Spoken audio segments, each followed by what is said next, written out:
The music from the carousel drifted across the pier like a memory that refused to fade. It mixed with the sound of waves below and the soft creak of old wooden planks. For a moment everything felt suspended, not happy, not sad, just still. In that stillness a young woman sat alone, watching shadows move around her as if the world were passing by without asking permission. Her name was Marissa Hart. She was 19, though she felt older on days like this. The wheelchair beneath her hands was polished and clean, but it still felt louder than her own thoughts. Every small turn of the wheel seemed to announce her presence. She parked herself near the carousel, not too close, not too far, close enough to feel included, far enough to feel safe. The pier had always been her favorite place. Even before the accident, before the hospital rooms, before the long nights when sleep never came, here the air smelled of salt and sugar. Here strangers laughed freely and no one asked questions that hurt, or at least that's what she hoped. Marissa bought a lemonade and held it carefully as if spilling it would somehow confirm her fear that she no longer fit into the rhythm of normal life. She watched families pass by, children running without thinking, couples holding hands without looking down. She smiled softly, not out of joy but out of practice. Smiling made people less uncomfortable. She told herself this was enough, being here, being seen, being calm. She didn't notice the three young men at first. They blended into the noise, into the careless energy of the crowd, loud voices, sharp laughter, the kind that didn't care who heard. When they spotted her, their steps slowed, their voices lowered, not quieter, meaner.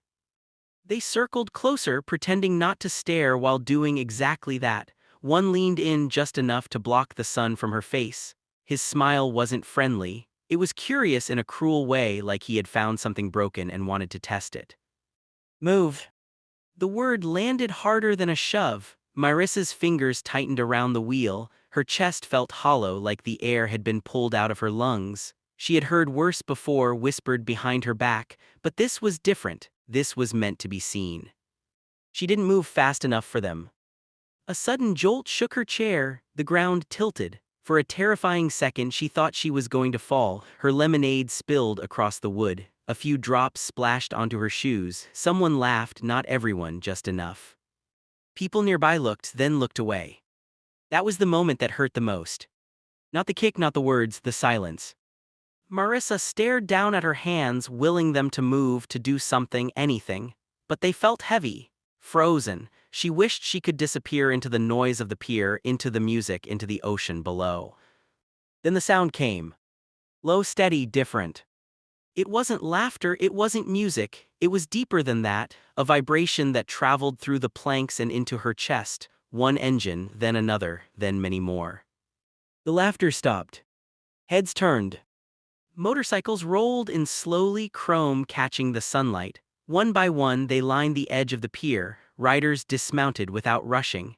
Leather jackets, worn boots, faces that looked like they had seen enough of the world to recognize injustice when it showed itself. They didn't shout, they didn't point. They walked. Together.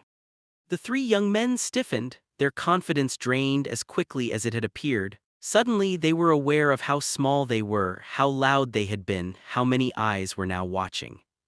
The bikers moved with quiet purpose, forming a loose circle, not tight, not threatening, just enough.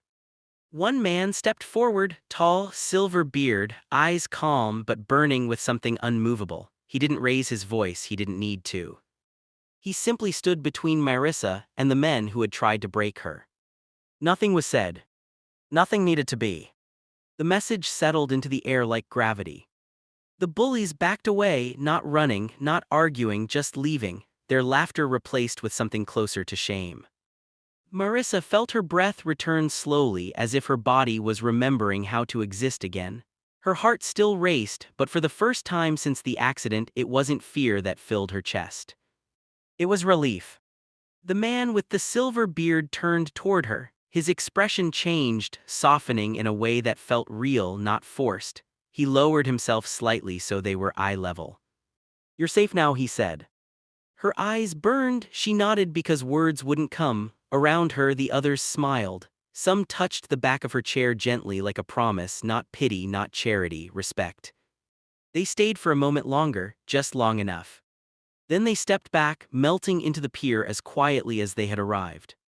The crowd slowly found its voice again. Applause broke out, not loud, honest. Strangers smiled at her, A woman squeezed her shoulder, a child waved.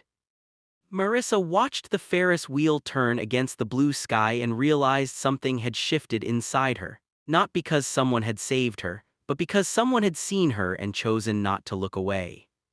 In the days that followed, the video spread. Millions watched, commented, shared their own moments of silence, of courage, of regret, of hope. But Marissa didn't think about the numbers. She thought about that moment on the pier, the sound of engines, the calm eyes of a stranger, the feeling of being worth standing up for.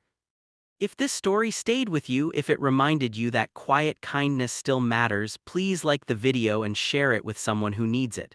Subscribe for more soulful stories like this. And in the comments, write one word that this story made you feel.